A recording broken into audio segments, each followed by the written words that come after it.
Ya, terima kasih Anda masih bersama kami di Indonesia Morning Show. Yang namanya rasa cemburu ini tidak memandang namanya pria, wanita, dan juga tidak memandang usia. Buktinya ini bisa terjadi juga di anak-anak. Alhamdulillahnya, wa syukurillah, saya punya anak tapi yang bedanya jauh, Nas. Syarla 13 tahun, adiknya Seza baru 1 tahun. Jadi sepertinya nih nggak tahu nih, sampai saat ini sih belum ada sih tanda-tanda bahwa kakaknya ini cemburu karena perhatiannya lebih kepada si kecil, si Seza yang baru 1 tahun 3 bulan. Baiklah, tapi apakah benar gitu jarak yang misalnya agak jauh itu artinya bisa membuat dia lebih mengerti kalau dia sebagai kakak, atau misalnya jaraknya dekat atau bagaimana? Kita akan tanya langsung kepada Bu Eli Risman yang sudah ada di sini. Ya. Pagi, Bunda Eli. Selamat pagi, Bu Eli. Kan kita semua ya biasanya kalau di orang Indonesia gitu ya jarang kan punya anak 1 kan. Biasanya kan paling enggak 2 dong, paling enggak 3 gitu. Nah kalau misalnya 2 atau 3 ini kan pasti ada kakaknya yang tertua gitu. Nah sebenarnya kalau misalnya kita bicara mengenai kakak yang tertua, wajar nggak sih kadang-kadang nih belum apa ya, dia belum begitu mengerti kalau dia kakak gitu, dan kemudian ada rasa cemburu, itu wajar nggak sih sebenarnya? Wajar. Soalnya rasa cemburu itu install di setiap manusia. Jadi itu terberikan oleh Allah. Memang kita ini dibuat punya rasa cemburu. Kalau dalam perkawinan cemburu itu sunnah. Artinya nggak apa-apa, bagus? Iya bagus. Berarti kalau bayangkanlah Ardian kalau istrimu tidak punya rasa cemburu. Kalau tidak punya cemburu, saya senang kan, artinya lo saya bebas punya banget banyak gitu. kebebasan gitu loh. Bukan Bebas yang bertanggung jawab, Shanas. Tapi kan kita lagi bicara kakak adik gitu ya, Bu. Ya, Biasanya kan memang ada di dalam diri kita gitu ya. Nah jadi sekarang permasalahannya adalah usianya berapa anak itu. Kemudian jarak dia sama adiknya berapa tahun. Ya itu jadi banyak hal nih ya. Ketiga gitu, waktu ibu itu hamil, itu ada persiapan apa enggak, ya, dan dia sendiri dalam kondisi emosinya bagaimana, karena masing-masing anak punya sejarahnya sendiri. Coba deh, masing-masing anak tuh dalam hamilnya itu entah ada keluarganya lagi ambruk, ada persoalan ini ya gitu loh. Semua manusia itu kan sangat unik ya, gitu. Keempat gitu, bagaimana ya dia perlakukan tadi anak-anak ini. Ya. Yang kelima, komunikasi bagaimana. Kadang-kadang komunikasi ini suka memperbanding-bandingkan, lihat tuh adik nggak kenapa-napa. Jadi cara komunikasi ini sebetulnya yang jadi mencetuskan semua ini. Ketiga, ibunya itu ada sejak anak itu kecil atau ditinggal bekerja. Itu beda ya. Umumnya lebih banyak cemburunya adalah si kakak terhadap adik atau adik terhadap kakak? Adik belum bisa cemburu.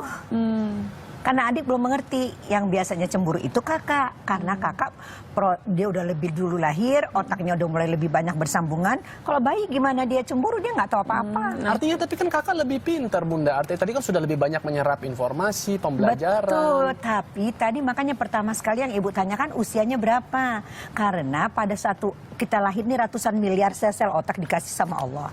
Tapi dia belum bersambungan secara seluruhnya, secara banyak gitu, baru sekian persen.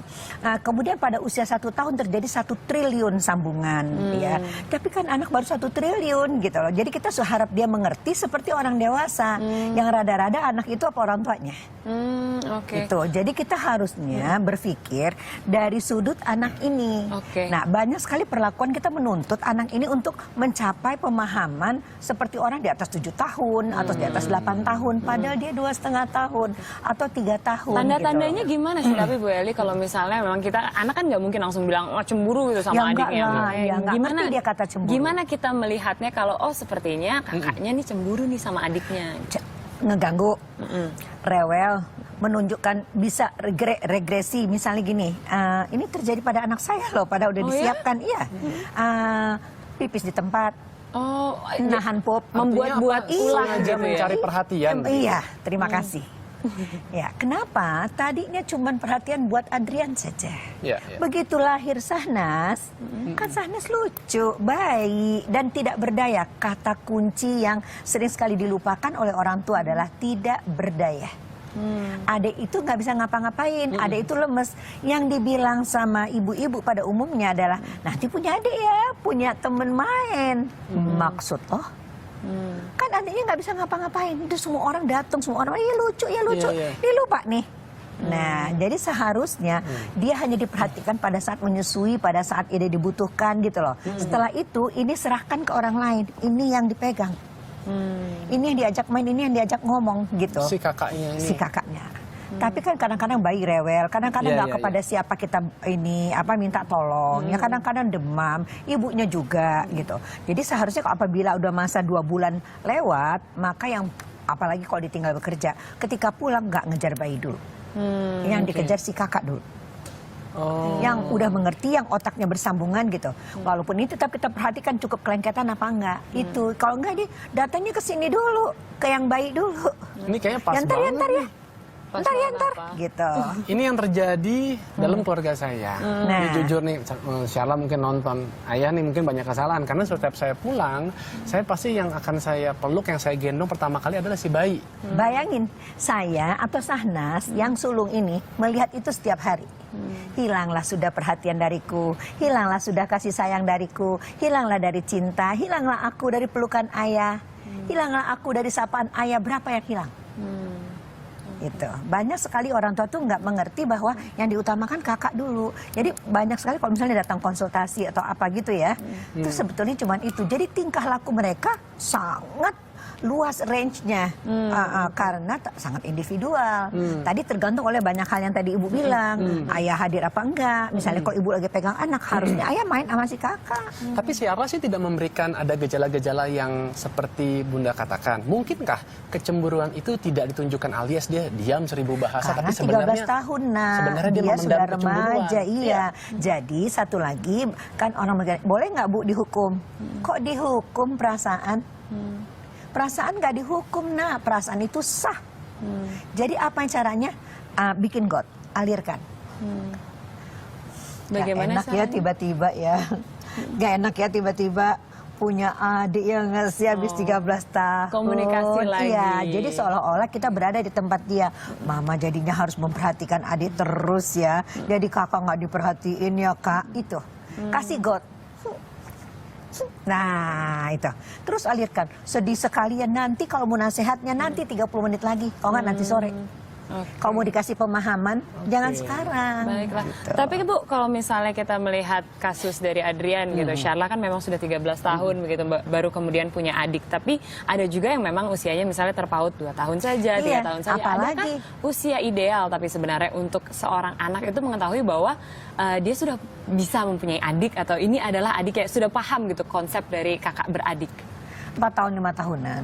4 tahun 5 Ya, tahun. jadi sebetulnya dulu ya, sekarang ini saya nggak tahu apakah organisasi ini masih eksis, tapi saya kira saya dengar sudah berubah menjadi neuroscience practice gitu ya. Dulu ada Indonesian Neuroscience Society. Nah, ini Indonesian INS namanya dengan ketuanya Pak Taufik Pasyak dulu ya. Sekarang saya belum diupdate lagi nih. Ada Dr. Pukovisa gitu lah. Mereka merekomendasikan dulu ke Menteri Ristek ya bahwa dalam satu keluarga itu yang ada anak balita gitu, satu orang tua harus tinggal di rumah, satu. Kedua, jangan ada anak 5 tahun balita 2 dalam satu keluarga. Lewatin umur 5 tahun. Iya, gitu. Nah, sebab lebih mudah di manage ya. Ibu ini juga lebih sehat, emosinya juga lebih terkendali. Banyak hal sebetulnya terjadi. Jangan ada 2 balita dalam satu rumah. Nah tuh itu pas banget juga. Kan saya juga niatnya waktu dulu itu beda aja lebih dari 5 tahun. Tapi masih kebablasan Bunda, ternyata sampai 12 tahun ya. Tapi kan kita nggak pernah tahu rencana dari Allah ya Bunda ya. Iya dong. Jadi, tapi kalau penasarannya nih gini nih ya, Bu, misalnya memang ada kecemburuan itu. Nah, langkahnya untuk memberitahu, kan tadi Bu Eli sempat bilang kalau harusnya ada persiapan gitu. Nah, ketika sang ibu hamil gitu misalnya, bagaimana sih cara untuk memberitahu kalau si kakak ini, Kak, siap-siap yuk, adik bentar lagi jos keluar gitu. Iya, kadang-kadang nggak sempat disiapin karena jaraknya terlalu pendek. Kedua, anak itu terlalu kecil untuk mengerti. Ya, jadi semua kata kuncinya adalah praktis. Yang ngomongnya kata-katanya harus pendek, ya tidak boleh lebih dari 10 kata. 10 kata, oke. Ya, terus kemudian bilangnya bahwa adik ini nanti baru lahir seperti kakak dulu, terus dibawa kunjungan ke tempat bayi-bayi yang memang tidak berdaya, harus ditolong. Jangan bilangnya nanti ya ada teman main. Oh, oke. Ya, jadi bilangnya gimana? Nanti ya, akan ada adik ini seperti dulu, seperti anaknya tante Sahnas itu lembek, dia nggak ngerti apa-apa, dia nggak bisa Harus ngapa-ngapain. dilindungi. Jadi mama Diberikan pemahaman jadinya di situ jadi ya. ya, dan harus dengan contoh konkret bawa ke tempat orang yang baru melahirkan. Oke, dan itu merupakan tugas siapa sebenarnya untuk memberikan pemahaman? Kedua-duanya, ayah ibu. Bunda atau ayah kah? Oh, kedua-duanya nggak bisa, soalnya kata-kata ayah berbeda masuknya ke kuping anak. Oke, bagaimana kalau ayah nih? Nah, ini langsung mau dipraktekkan nanti pulang nih. Bagaimana Iya, nanti kalau ayah Adian sebetulnya saya nggak bisa dikte karena otak kita nggak sama. pulang? Ya, tapi dikasih lah Ya, maksudnya- guidance gitulah, Bunda. Ya, jadi ayah sebetulnya yang jarang dilakukan oleh ayah adalah memahami perasaan. Kalau perasaan seseorang difahami sama ayah, nilainya sangat tinggi. Jadi misalnya begini. Jadi biasanya kan pendek-pendek. Jadi kakak suka apa nggak suka punya adik. Nah, yang kakak rasakan apa ya? Nah, gitu. Jadi perasaan yang dielaborir sama ayah, diuraikan. Saya pernah tanya gitu, kakak senang punya adik, senang, pengen punya adik lagi, tidak? Katanya gitu. Kenapa Syarlah? Repot. Katanya begitu. Jujurnya ngomong Ya, seperti keluar. itu. Emang dia direpotkan sebenarnya? Enggak Sebenarnya dong. nggak tahu, nggak juga ya kan harusnya- saya. harusnya- Orang ada harusnya suster, ada ditambah lagi, bundanya. ada yang sedikit ditambah lagi. Repotnya bagaimana ya, Nak? Tuntaskan. Urai. Oke, kata ini yang lebih tepat uraikan. Uraikan perasaan itu. Makanya Ibu bilang tadi kasih got. Biar dia ngalir. Setelah pusat perasaan ini dikelola dengan baik, maka orang bisa berpikir. Topi berpikir ini bisa berfungsi gitu. Jadi kita nggak usah kasih batasan. Nah, saya menghimbau tolong kecemburuan tidak dihukum. Ayo Kak. Ya, iri tidak dihukum. Iri itu disalurkan supaya berpikir, kok nggak terjadi yang kayak kemarin tuh, iri sama persaingan sampai ke depan, penanganan terhadap persaingannya nggak selesai. Saya juga menghimbau diri saya dan teman-teman, masalah ini harus diselesaikan semaksimal mungkin. Jangan kita pergi dia rebut harta warisan. Oke, Bun, Nah, tapi begini. semua kecemburuan yang tidak sehat gitu loh terhadap rezeki yang nantinya berbeda-beda dikasih Allah. Oke, itu kan nanti yang mengenai Ya, harta tapi warisan dari nih. sini dasarnya. Nah, kalau gitu artinya apakah mulai saat ini si kakak kita lebih berikan waktu berkualitas dengan adiknya? Artinya pada Bonding time gitu ya? Iya, kita hanya mengamati aja dari jauh gitu. Kira-kira itu juga salah Kalau satu tidak langkah yang diselesaikan, baik nggak? betul. Kalau tidak diselesaikan emosinya, nggak ada bonding. Nanti dia cubit-cubit, nanti dia kasarin. Ya, pengertian tetap kita kasih setelah emosi dialirkan. Nah, Oke. ya, jadi pelan-pelan dibentuk, terus bisa dapat cerita. Jadi 3, bermain, bercerita, bernyanyi. Oh, asik. ya. Bermain, bercerita, bernyanyi. 3B. Baiklah, terima kasih banyak loh Ibu Eli. Saya Iya. jadi tahu akhirnya nanti seperti apa gitu harus dilakukannya begitu ya. Dan saya juga 4 atau 5 tahun ya. Kamu kan 45 tahun. Saya begitu pulang, saya langsung akan ajak anak saya. Selama ini kan tadi yang mainnya masih saya aja. Kita harus punya waktu yang berkualitas juga Iya. dengan anak yang pertama ini. Itu lebih Ayah banyak. dan si putri yang pertama, si kakak. Kita ntar jalan kemana, Kak? Kita belum nonton Kung Fu Panda kan? Oke. Oke, terima kasih sekali lagi Bunda. Terima kasih. Dan